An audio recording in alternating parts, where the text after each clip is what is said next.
Even आज हम class 9 history का चैप्टर 2 डिस्कस करने वाले हैं। वो है socialism Europe and the Russian revolution. अब हम पढ़ेंगे the age of social changes.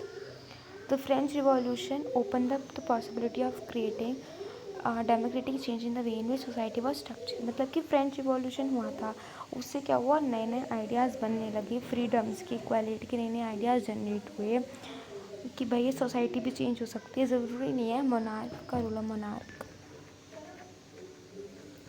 है ना, मोनार्की हो गई कह लो, ठीक है, ज़रूरी नहीं है, डिक्टेटरशिप होना ज़रूरी नहीं है, हमारी डेमोक्रेसी भी हो सकती है।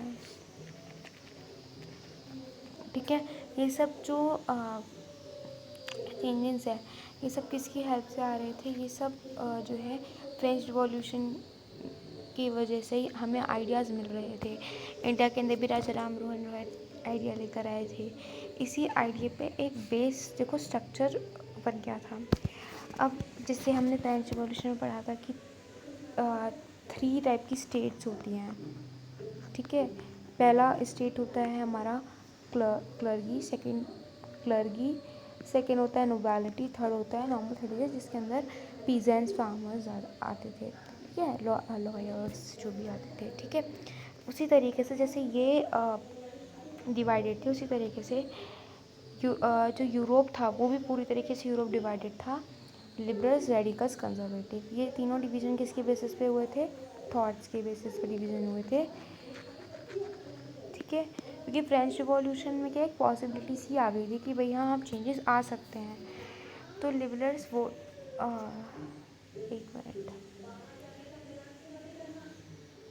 ओके, तो लिबरल्स वो लोग होते थे जो कि चाहते थे कि जो नेशन है उसके ना सारे रिलीजन हो। ऐसा नहीं है कि वो कि एक ही लोग हो, जैसे उस टाइम यूरोप में है ना क्रिश्चियनिटी होती है ज़्यादा, तो ऐसा नहीं है कि ज़्यादा क्रिश्चियन ही लोग हों। वो चाहते थे जो भी हमारा नेशन है, जो भी नेशन है उसके अंदर सारे रिलीजियंस हों, और वो कहते थे कि एक पार्लियामेंट हो, एक गवर्नमेंट हो जिसको इलेक्ट किया गया हो, जिसको ना इलेक्ट किया हो गया पीपल के द्वारा, बट पीपल के द्वारा इलेक्ट किया हो गया कौन से पीपल? जिनके पास प्रॉपर्टी है।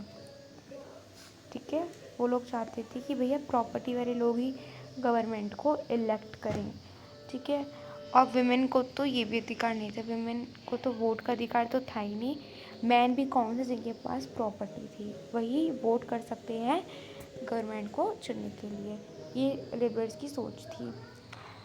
रेडिकल्स वो लोग होते थे जो कि ऐसी गवर्नमेंट चाहते थे जिसके अंदर जो है मतलब कि मेजॉरिटी ऑफ कंट्री पॉपुलेशन है वो चुने। ये डेमोक्रेट्स नहीं थे, कौन? लिबरल्स। बट ये डेमोक्रेट्स थे, क्यों? क्योंकि यहीं पे बात आ गई ना, मेजॉरिटी ऑफ कंट्री पॉपुलेशन, तो यहीं पे बात आ गई। ओके, तो मेजॉरिटी ऑफ कंट्री पॉपुलेशन से इसका मतलब यही है।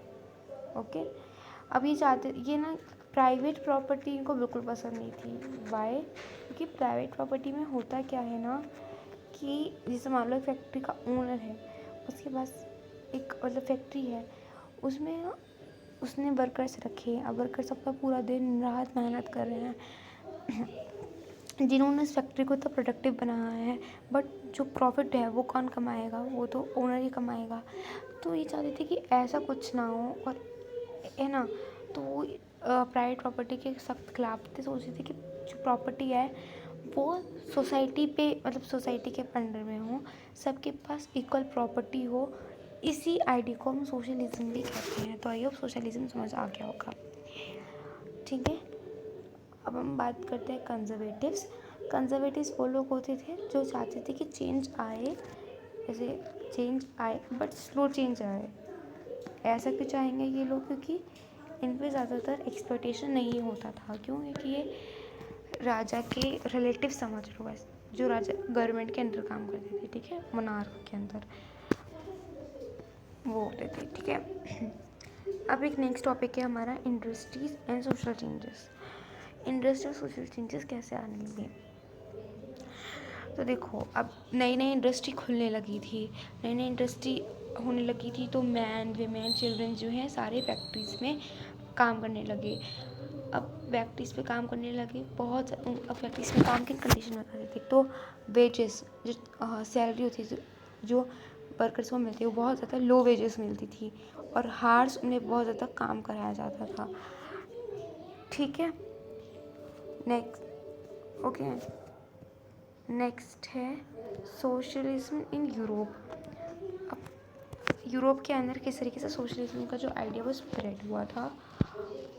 ठीक है, अब ये बताया गया कि हमने बताया सोशलिस्ट कौन होता है, जो सोशलिज्म को सपोर्ट करते हो। सोशलिज्म सख्त खिलाफ था प्राइवेट प्रॉपर्टी के। ठीक है, क्यों खिलाफ था? क्योंकि भैया मैंने आपको बताया था प्रोडक्टिव जिन्होंने बनाया उनको प्रॉफिट नहीं मिलता, जो उन्होंने उनको प्रॉफिट मिलता है। तो सोशलिस्ट प्राइवेट प्रॉपर्टी के तो बिल्कुल ही सख्त खिलाफ होते थे। ठीक है, वो कुछ सोचते थे कि मतलब सोच क्या आता है अपने, देखो हर लोगों की हर अलग अलग सोच होती है। तो कुछ चाहते थे कि सब मिलजुल के रहें, कुछ चाहते थे कि ऐसे गवर्नमेंट बने जो मतलब गवर्नमेंट कोऑपरेटिव्स पे बेस होनी चाहिए। ठीक है, कार्ल मार्क्स और एक फ्रेडरिक एंगल्स इन्होंने बताया कि जो कैपिटलिस्ट है ना सोसाइटी, ये बहुत बुरी है, मतलब कि ऐसी सोसाइटी नहीं है, कैपिटलिस्ट सोसाइटी नहीं होनी चाहिए। फिर कैपिटलिस्ट से हमें कि मूव ऑन करना होगा, मूव ऑन। ठीक है, वर्कर्स को जो है एक फ्री सोसाइटी मिलनी चाहिए। ठीक है, वो कैसी सोसाइटी होनी चाहिए? कम्युनिस्ट सोसाइटी, मतलब कि कैपिटलिस्ट सोसाइटी थी एट दैट टाइम पे। ठीक है, वो ना हो करके कौन सी सोसाइटी होनी चाहिए? वो होनी चाहिए कम्युनिस्ट सोसाइटी, जो कि अल्टीमेट कम्युनिस्ट सोसाइटी जो कि अल्टीमेटली सोशलिज्म को सपोर्ट करती है और वेलफेयर रहेगी वर्कर्स के लिए। ठीक है, अब सोशलिज्म का आइडिया स्प्रेड होने लगा, उसको सपोर्ट किसने किया? क्योंकि देखो हम यूरोप की बात कर रहे हैं, तो यूरोप में बहुत सारे जो है कंट्री है ना, कंट्री ने एक पार्टी बनाई जो कि सोशलिज्म को सपोर्ट करती थी। जर्मनी ने बनाई, फ्रांस ने बनाई, ब्रिटेन ने भी बनाई थी। ठीक है, वो आपको सब बुक में मिल जाएगा। ठीक है, और इन सब का एक ही मतलब एम था कि सोशलिज्म को सपोर्ट करना और पीजेंट्स वर्कर्स के बारे में, वेलफेयर के बारे में सोचना। अब द रशियन रिवॉल्यूशन, अब ये तो हमने देखो पढ़ लिया सोशलिज्म यूरोप में कैसे सोशलिज्म का आइडिया स्प्रेड होता है और हेल्प और सपोर्ट करने के लिए कौन कौन सी पार्टीज खुलती हैं। अब रशियन रिवॉल्यूशन नेक्स्ट जो हेडिंग है इस चैप्टर की, उस पर आते हैं। ओके, ठीक है, एक बार ना इससे आने से पहले यहाँ पे जो पार्टी खुली थी वो आपको ध्यान होना चाहिए। तो मैं कुछ पार्टीज बता देती हूँ। जैसे लेबर पार्टी, ये ब्रिटेन में खुली थी। सोशलिस्ट पार्टी फ्रांस में थी। SPD मतलब सोशल डेमोक्रेटिक पार्टी, ये जर्मनी में थी। ये 3 पार्टीज ध्यान रख लेना जो कि सोशलिज्म को सपोर्ट करती थी। ठीक है, अब जो रशियन रिवॉल्यूशन है चैप्टर की हेडिंग पे आते हैं। अब बात करते हैं रशियन रिवॉल्यूशन। रशियन एम्पायर किसके अंदर था? निकोलस, मतलब रूलर कौन था? ज़ार निकोलस II। 1940 में वो रूलर थे और वो पूरा रशियन एम्पायर को रूल करते थे। रशियन एम्पायर का मतलब ये नहीं सिर्फ रशियन एम्पायर के अंदर आते थे बहुत सारे जैसे बहुत ही, जैसे एक एग्जांपल देती हूँ, पोलैंड, यूक्रेन, ठीक है, फाइनलैंड, एस्टोनिया, कुछ पार्ट पोलैंड का था, पूरा पोलैंड नहीं कह सकते, कुछ हल्का फुल्का पार्ट्स था। तो ये सब रशियन एम्पायर के पार्ट से, और भी बहुत सारा है जो कि आपको बुक में मिल जाएगा, उसे एक बार पढ़ लेना। ठीक है, अब हम आते हैं इकोनॉमिक एंड सोसाइटी पे, इस पे।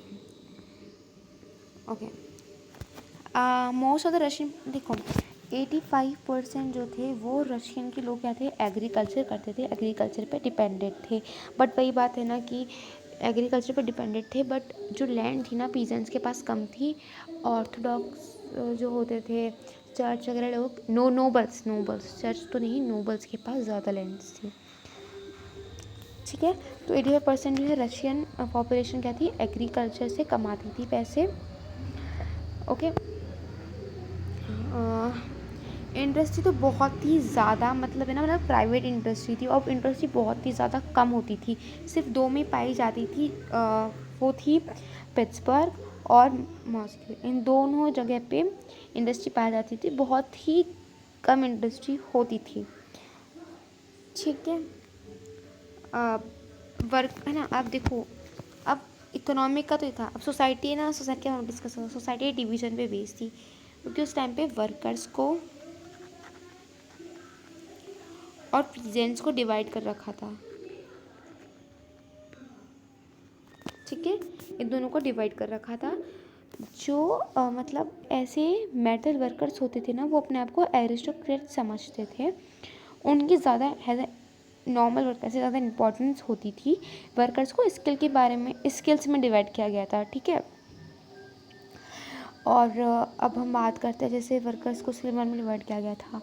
अब जो वर्कर्स फैक्ट्री में काम करते थे, ऐसा नहीं मैन ही वर्कर्स में, कि विमेन भी 31% थी, जो कि एज अ फैक्ट्री में लेबर काम करती थी, बट उनकी जो वेजेस होती थी मैन से बहुत ही कम होती थी। ठीक है, और पीजेंट्स भी डिवाइडेड थे। कुछ तो पीजेंट्स ऐसे थे जो कि परमानेंट सिटी में सेटल हो गए, कुछ थे जो कि आए हुए थे गांव से। ठीक है, सोशलिज्म और रशिया। अब रशिया में सोशलिज्म की बात करते हैं। अब वैसे तो रशिया में ना पार्टी बनाना इलीगल था, पर दो पार्टी फॉर्म हुई थी, वर्कर्स की पार्टी और लेबर्स की पार्टी। इससे पहले ना मैं आपको बताना चाहूँगी कि जो पीजेंट्स थे ना, उनको नोबेल पे कोई भी रिस्पेक्ट नहीं करते थे। पीजेंट्स नोबेल पे रिस्पेक्ट नहीं करते थे नोबल लोगों पर। क्यों? क्योंकि ज़्यादा लैंड उनके पास थी, बट ऐसा रिस्पेक्ट था ही नहीं। जैसे फ्रेंच रिवॉल्यूशन में ना पीजेंट्स हल्का फुल्का नोबल चर्च पर रिस्पेक्ट कर लेते थे, बट रशिया में तो बिल्कुल भी नहीं करते थे। ठीक है, जिससे हम आगे जाके पढ़ेंगे इसको डिटेल से। और सोशलिस्ट रशिया की बात करते हैं कि ऐसे पार्टी बनाना इलीगल थी रशिया में 1914 से पहले, बट रशिया में दो पार्टी खुली थी। पहली थी सोशल डेमोक्रेटिक वर्कर पार्टी, जो कि 1898 में खुली थी। इसको करेक्शन करना है यहाँ पे। ठीक है, और मार्क्स आइडिया पर ये जो मार्क्स जो आइडिया से इस पे खुली थी, पूरी पार्टी इसी पे बेस्ड थी, इनके जो आइडियाज़ थे इन पे बेस्ड थी। ठीक है, अभी क्या काम करती थी? न्यूज़पेपर, मोबाइलाइज वर्क, ऑर्गेनाइज स्ट्राइक्स, ये सभी काम करते थे। ये पार्टी आगे जाके दो ग्रुप में डिवीज़न होती है, बोल्शेविक में और मैनशेविक में। मैं नाम नहीं लिख रही, ठीक है, शेविक। ठीक है, बोल्शेविक में, मैनशेविक में। ये तो थी ये थी, एक मिनट ना, इसमें ये बात ध्यान रखना है ना, इसमें जैसे लेबरर आ रहा है, बट यहाँ पे ना बुक्स में आपको वर्कर दे रखा है।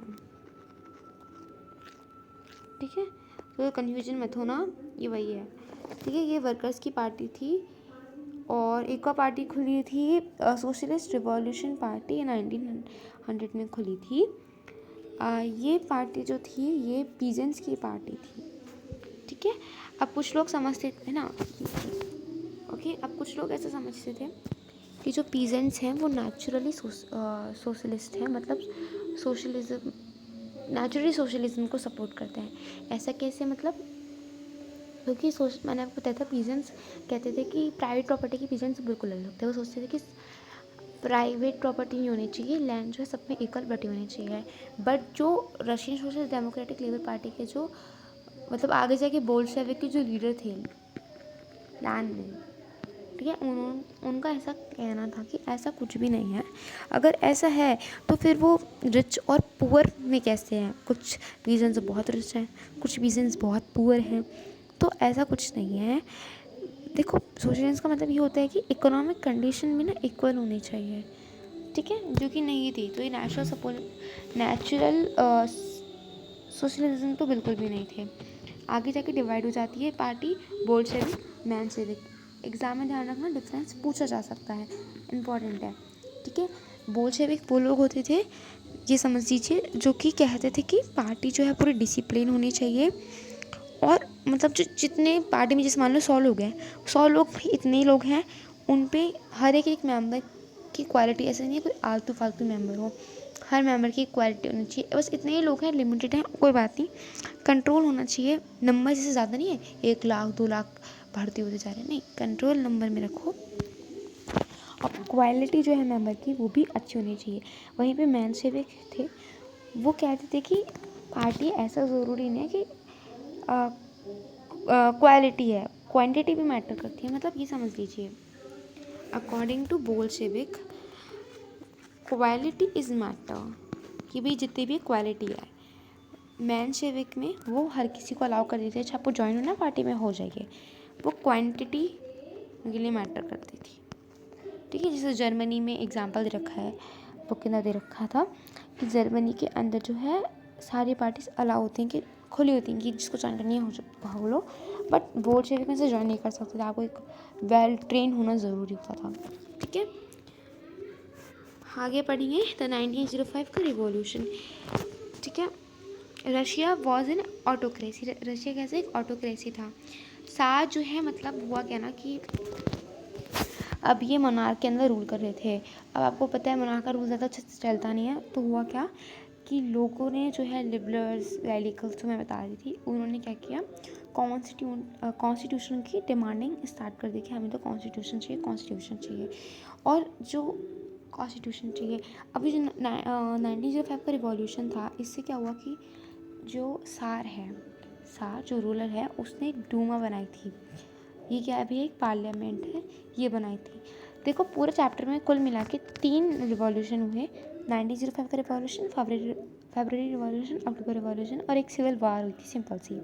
ठीक है, इन तीनों रिवॉल्यूशन से कुछ चेंजेस, बड़े बड़े चेंजेस आए हैं, वो मैं आपको एक बार हल्का सा बता देती हूँ, ताकि एक बार आपको हल्का सा आइडिया लग जाएगा।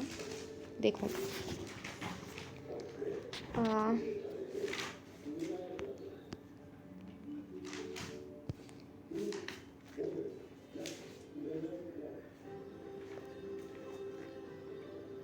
देखो अब पहला 1905 का रिवॉल्यूशन,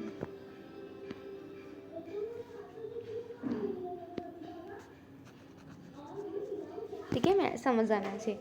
उससे क्या हुआ, सार ने डूमा बनाई थी, पढ़ेंगे हम आगे जाके, एक बार हल्का सा आइडिया ले लो। फिर फरवरी रिवॉल्यूशन जो हुआ था, मैं फैब से काम चला लेना, ठीक है, फैब मतलब फरवरी समझ जाना प्लीज़। ठीक है, यहाँ पे मैं एक बार लिख के देती हूँ।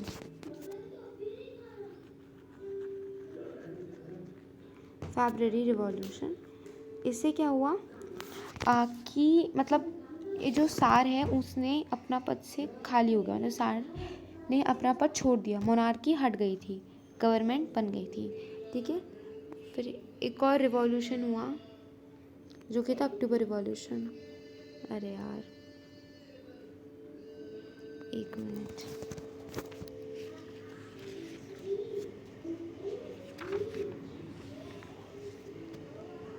ठीक है, हुआ था फिर अक्टूबर रिवॉल्यूशन। ठीक है, इस रिवॉल्यूशन में क्या हुआ कि जो प्रोविशन, जो फरवरी रिवॉल्यूशन में क्या हुआ ना कि सार हट गया था, तो एक गवर्नमेंट आई थी, उसको हमने कहा था प्रोविंशियल गवर्नमेंट। तो प्रोविंशियल गवर्नमेंट जो थी वो हट के अक्टूबर में कौन सी सरकार आई, बोल्शेविक की सरकार, क्योंकि पावर में आने लग गई थी बोल्शेविक, फिर वहाँ पे वो सरकार आई। ठीक है, समझ आ गया होगा, 3 रिवॉल्यूशन हुए थे। सिविल वॉर हुई थी, वॉर ये सिंपल सी एक वॉर थी जिसके अंदर जो है लड़ाई हुई थी रेड्स के बीच में वर्सेस ग्रुप था इनका, वाइट्स का एंड ग्रीन्स का, या जिसमें से हमारी रेड टीम जीत गई थी। ओके, ये रेड कौन था, बोल्शेविक था और कोई नहीं था। सब पढ़ने में हल्का सा आइडिया दे दिया। अब 1905 का रिवॉल्यूशन करते हैं। ब्लडी संडे, अभी ब्लडी संडे क्या कि ब्लडी मार गई थी क्या उस दिन, नहीं, ऐसा कुछ नहीं हुआ था। ब्लडी संडे को हुआ क्या था कि अभी ये ना हेडिंग, एक मिनट, ये हेडिंग तो मत जाओ तुम थोड़ा सा। ठीक है, अब जो है ना गुड्स मतलब क्या था, सामान के जो है प्राइसेस बढ़ गए थे, और वेजेज जो थी ना वो कम होती जा रही थी, 20% डिक्रीज़ हो गई थी। ठीक है, ये हो गया। अब है ना वहाँ पे खाने की कमी आ रही थी, तो लगभग इतने सारे वर्कर्स आए पिट्सबर्ग में और उन्होंने स्ट्राइक कर दी, आंदोलन कर दिया कि हमें तो है ना कॉन्स्टिट्यूशन चाहिए भैया। कॉन्स्टिट्यूशन में क्या, कॉन्स्टिट्यूशन चाहिए है ना, कॉन्स्टिट्यूशन चाहिए हमें, ठीक है, कॉन्स्टिट्यूशन चाहिए। और उनकी ये भी डिमांड थी कि जो मैंने कहा था ये वर्कर्स आए थे, तो वर्कर फैक्ट्री में काम करते थे, तो मैंने आपको पहले भी बता रखा है कि वर्कर जो हार्स थे ना, वर्किंग हार्स वो बहुत ज़्यादा थे, ठीक है। क्राफ्ट्समैन तो 15 हार्स वर्क करते थे, नॉर्मल 10 to 12 हार्स, और वेजेस भी उनके हिसाब से नहीं दी जाती थी, बहुत कम दी जाती थी। तो कहा था कि भाई रिडक्शन करो हार्स में और इंक्रीज़ करो वेजेस, और हमें कॉन्स्टिट्यूशन चाहिए, बस हमारी ये डिमांड है। अब पर हुआ क्या, इतने में ये डिमांड आई, पुलिस आ गई। पुलिस आई और 100 वर्कर्स को मृत्यु हो गई और 300, हम पढ़ेंगे अभी इसमें दे नहीं रखा, 300 पीपल जो हैं घायल हो गए थे, वाउंडेड, ठीक है। अब ये हुआ क्या, अब भाई अब इस इवेंट को हमने ब्लडी संडे नाम दिया। कौन सा इवेंट, जिसके अंदर 100 लोगों की जान चली गई थी, 100 वर्कर्स की। अब इस इवेंट को ब्लडी संडे कहा गया। अब हुआ क्या, मैंने बताया था, अब इससे रिजल्ट क्या निकला, कौन से केस के निकले। सार ने एक डूमा बनाई, एक पार्लियामेंट बनाई, जो डूमा बनाई पहली 75 डेज़ में बंद कर दी, ठीक है। दूसरी डूमा बनाई जो कि 3-4 महीने में बंद कर दी थी, ये हुआ था, ठीक है। चलो, first world war and the Russian empire. आज हम यहाँ तक पढ़ेंगे, इंटरनेशनल इफेक्ट तक पढ़ेंगे। चलो, अक्टूबर रिवॉल्यूशन नेक्स्ट वीडियो में डिस्कस करेंगे। फटाफट से इसे देखते हैं। नहीं सही है, 30 तक ख़त्म हो जाएगा, आधे घंटे में। The first world war and the Russian empire. First world war किसके बीच में हुई थी, 2 यूरोपियन अलायंस के बीच में हुई थी। नाम क्या है, एक बार उनका नाम बता देते हैं हम। नाम था जर्मनी, जो सेंट्रल पावर थी जर्मनी था, तुर्की थी, तुर्की और ऑस्ट्रिया।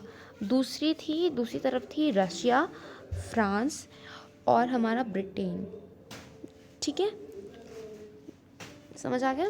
ये था, तो इनके बीच में जंग हुई थी। रशिया, एक तो देखो हालत कंडीशन अच्छी नहीं है, जंग रिवॉल्यूशन आ रहे हैं, बट इनको वार में पार्टिसिपेट करना है, वार में पार्टिसिपेट। हाँ, हालांकि ये बात है, रशिया फ्रांस जो ये जो अलायंस पावर थी जीत गई थी, सेंटर पावर हार गई थी, जर्मनी हार गई थी वॉर, बट फिर भी यार मतलब क्या ज़रूरत थी जाने की, ठीक है। अब हम पढ़ते हैं। अब हुआ क्या ना, अभी जो वार हुआ, अब इसमें पार्टिसिपेट सार ने कर लिया था। पीपल जो लोग हैं, सिटीजन थे, उन लोगों को ये वार बहुत ज़्यादा उनके बीच में पॉपुलर हुई, उनके एंटी जर्मन सेंटिमेंट्स हर्ट हो गए। तो एक मैंने कहा था ना इनसे, पिट्सबर्ग, ये एक कैपिटल है रशिया की, तो उसका नाम चेंज करके पेट्रोग्राड रख दी, क्योंकि पिट्सबर्ग एक नाम है जो कि एक जर्मन नेम है, इसकी वजह से, ठीक है। ये हुआ। अब हुआ क्या ना, सार को सपोर्ट करती थी, बट हुआ क्या, सार को सपोर्ट करने नहीं लगी। तो पहले तो करती थी, फिर बाद में करना सपोर्ट कम हो गया। क्यों, क्योंकि देखो 3 कारण थे। पहला कारण ये था कि जो सार था ना, मतलब है ना, जो सार की जो थी सरीना अलेक्जेंडर, वो जर्मन थी, तो ऑफकोर्स वो लोग सोच रहे थे कि वो अपने खिलाफ क्यों जंग करेंगे, अपने ससुराल के खिलाफ क्यों जंग करेंगे। दूसरा था राजपुतिन, ये एक एडवाइज़र था, एक मॉन था, तो ये बहुत ज़्यादा पुअर एडवाइज़र था किंग का, है ना, ये इतना मतलब कि बहुत ही पुअर एडवाइज़र था किंग का, ठीक है। तो अब राजपुतिन ने ना एडवोकेसी अनपॉपुलर कर दी और जर्मनी में चेंज कर दिया था। अब हुआ क्या, मतलब देखो, ये मतलब सोल्जर्स भी वार करना नहीं चाह रहे थे, बट अब क्या करें, अब करना तो पड़ रहा था। तो हुआ क्या, जो फर्स्ट वर्ल्ड वॉर थी ना, वो ईस्टर्न फ्रंट से और वेस्टर्न फ्रंट से अलग अलग थी। अभी ईस्टर्न फ्रंट वेस्टर्न फ्रंट क्या, देखो, north east south west. Eastern front से वेस्टर्न फ्रंट की जो जंग थी, वॉर था, वो अलग था। ये देखो, जर्मनी यहाँ पे है, ठीक है, इधर एक बाल्टिक सी आता है, इधर से उसी तरीके से यहाँ पे हमारा रशिया है, ठीक है। ये तो हो गया हमारा ईस्टर्न फ्रंट। वेस्टर्न फ्रंट पे क्या हुआ था, फ्रांस, ब्रिटेन, ये सब था, ठीक है। तो इन यहाँ ये लोग, ये जो फ्रांस ब्रिटेन, इन लोगों ने तो जंग को संभाल लिया था, ठीक है। बट रशिया संभाल नहीं पा रहा था क्योंकि जर्मनी के बाल्टिक सी को लॉक कर दिया, बंद कर दिया इसको, मतलब अपना शिप सर्कल खड़ा कर दिया। खड़ा कर देने से क्या होगा कि जो रशिया के अंदर इंडस्ट्री थी उसके अंदर सामान नहीं पहुंच पा रहा था, ठीक है। जर्मनी के सोल्जर्स जो है अंदर आने लगे, तो रशिया के जो लोग हैं वो अपनी फसल को काट रहे थे, जला रहे थे, क्योंकि उनको जर्मनी के सोल्जर्स को कुछ खाने को मिल ना पाए, और कुछ ना ले जाएंगे तो क्या है, बट कुछ खाने को मिल ना पाए, ठीक है। अब इंडस्ट्री में भी बुरी हालत होती जा रही थी क्योंकि कुछ सामान ही नहीं आ रहा था, गुड्स ही नहीं आ रहे थे, क्योंकि बाल्टिक सी तो लॉक कर देगा, यहाँ तो ऊपर से घूम के आओ, ऊपर तो अंटार्कटिक आ जाएगा, तो वहाँ से तो घूम के कैसे आएंगे ठंड में। तो फिर ये रास्ता था अब यहाँ पे बंद हो गया। फिर जो लोग थे सिटीजन्स वो वॉर में चले गए थे, नॉर्मल सिटीजन वॉर में आ गए थे। तो जो नॉर्मल जो राशन की दुकानें होती हैं वो भी जो है बंद हो गई थी, ठीक है। लोगों के बेसिक नीड्स नहीं मिल पा रहे थे ब्रेड के लिए, ठीक है, लोग तड़प रहे थे, ये समझ लीजिए, ठीक है। और यहाँ पे खा गई मैं, हाँ ठीक है, ओके। तो 7 लाख लोग की जो है जैसे डेथ्स हो गई थी। 3 मिलियन रेफ्यूजीज रशिया के अंदर आए, और इंडस्ट्री में मैंने बताए रखा था किसी से अफेक्ट पड़ गया, ठीक है। और रेलवे लाइन थी वो भी शट डाउन होने लगी थी। फेब्रुअरी रिवॉल्यूशन इन पेट्रोग्राड, अब फेब्रुअरी रिवॉल्यूशन की बात करते हैं। पेट्रोग्राड के अंदर हुआ क्या, विंटर में 1917 को पेट्रोग्राड वॉज ग्रेम। हुआ क्या कि मैंने एक आपको ये पूरा, इसके अंदर कुछ भी नहीं है, मैं आपको एक बार बताती हूँ, पूरा मैं कहानी आपको बता देती हूँ। एक रिवर थी नेवा, इस रिवर का नाम था नेवा। इसके जो राइट बैंक थे और जो लेफ़्ट बैंक थे वो बड़े फैशनेबल एरिया होते थे। ये हमारी रिवर है नेवा, इसके जो लेफ़्ट बैंक थे और राइट बैंक बड़े फैशनेबल है। जैसे मान लो ये राइट है, ये वैसे एक्चुअली लेफ़्ट है, ये लेफ़्ट आएगा, वैसे लेफ़्ट है और ये राइट है। लेफ़्ट वाला बड़ा डेवलप एरिया था, फैशनेबल एरिया था, इसके अंदर विंटर पैलेस था, ठीक है, डूमा थी, और वैसे कुछ करम की तो थी नहीं वो डूमा, बट थी, अब क्या करें, बिल्डिंग्स थी बहुत सारी अच्छी अच्छी, ठीक है। वहीं पे राइट पे क्या था, राइट बैंक पे कुछ भी नहीं था, फैक्ट्रीज थी, पॉल्यूशन था, और तो क्या ही था, कुछ भी नहीं था, और यहाँ पे वर्कर्स लोग रहते थे। अब ये जो राइट के अंदर क्या हुआ, फूड की शॉर्टेज हो गई, वर्कर्स का पहले दिमाग ख़राब, फूड की शॉर्टेज हो गई, ठीक है। सारा कुछ काम का था नहीं, काम कुछ कर नहीं रहा था, फूड की शॉर्टेज हो गई। फिर इन लोगों ने क्या किया, आंदोलन कर दिया, ठीक है, स्ट्राइक करी। इसमें कम से कम 50 फैक्ट्रीज के जो वर्कर्स थे वो आए गए, आके उन्होंने स्ट्राइक करी। विमेन भी इसमें शामिल हुई, विमेन भी इस स्ट्राइक में शामिल हुई, इसलिए इस दिन को इंटरनेशनल विमेन डे कहा जाता है। अब गवर्नमेंट में कर्फ्यू लगा दिया, लोग भाग गए थे, उन्हें वापस भाग गए थे, फिर वापस आ गए थे, फिर वो ये पुलिस आया कि तो वो भाग गए थे, डिमॉन्स्ट्रेशन वाले भाग गए थे। फिर पुलिस हेडक्वार्टर्स पे उन लोगों ने हमला बोल दिया था, ठीक है। अब ये सब हुआ तो एक मिलिट्री ने एक एडवाइस थी ना, अब ये सब हुआ, फिर है ना उन्होंने क्या किया, मिलिट्री ऑफिसर था, उसने किंग को एडवाइस दी कि भैया तुम हट जाओ पोजीशन से, ठीक है, बाद में कोई जुगाड़ वगैरह बैठा लेंगे, अभी तुम हट जाओ पोजीशन से। तो 2 मार्च को किंग ने जो है सार जो था एबिडिकेट हो गया, वो अपनी पोजीशन से हट गया था, ठीक है। और ये भी था जो सोल्जर्स थे और जो वर्कर्स थे जो स्ट्राइक पे थे, उन्होंने एक सोवियत बनाई। सोवियत क्या होता है भैया, ये काउंसिल होती है, क्योंकि पेट्रोग्राड ने बनी थी, इसे पेट्रोग्राड सोवियत के नाम से इसे कहा गया, ठीक है, हो गया। अब पढ़ लेना, समझ आ जाएगा तुम्हें, ठीक है। अब इफ़ेक्ट्स क्या हुए इससे, अब क्या हुआ, अब ये सार का रूल हट गया, जिससे पब्लिक मीटिंग एसोसिएशन से वो रिमूव हो गए, मतलब सबको अलाउ हुआ कि वो पार्टीज रख सकता है, ठीक है। और जो है अब सोवियंस हर जगह बनी, ठीक है। और इसमें ये हुआ कि सोल्जर कम्युनिटी फॉर्म होने लगी, और जो लैंड थी नोबल्स के पास, लैंड थी जो नोबल के पास, वो पीजेंट्स को दे दी गई, ठीक है। ये इफ़ेक्ट्स हुए थे।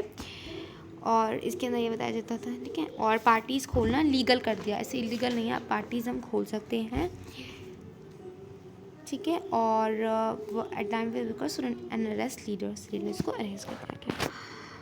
अब और ना बोल्शेविक जो थे, अब ये देखो, अब आप बोलोगे कि मैम अगर राजा हट गए थे तो रूल कौन कर रहा था? प्रोविजनल गवर्नमेंट, जो कि सोल्जर्स ने, सोवियत डूमा और सोवियत ने मिलके बनाई थी। तो बोल्शेविक की जो पावर है वो उस टाइम ग्रो करने लगी थी। तो जो प्रोविंशियल गवर्नमेंट थी वो उनसे डरने लगी थी, यार ये पावर में आ जाएंगे, क्योंकि देखो पावर लीड्स टू करप्ट। अब वो करप्ट होने लग गए थे। अब उनका यार अब ये पावर में आ जाएगी तो कैसे काम चलेगा हमारा? तो ये हम नेक्स्ट में जानेंगे। अक्टूबर रिवॉल्यूशन में यही हुआ था, जंग हो गई थी प्रोविंशियल गवर्नमेंट के बीच में और बोल्शेविक के बीच में, जिसके अंदर ऑफकोर्स बोल्शेविक जीता था, पर कैसे जीता ये हम जानेंगे नेक्स्ट वीडियो में। ये पार्ट 1 था, पार्ट 2 भी मैं जल्दी अपलोड कर दूँगी। Thank you for watching this video, bye bye.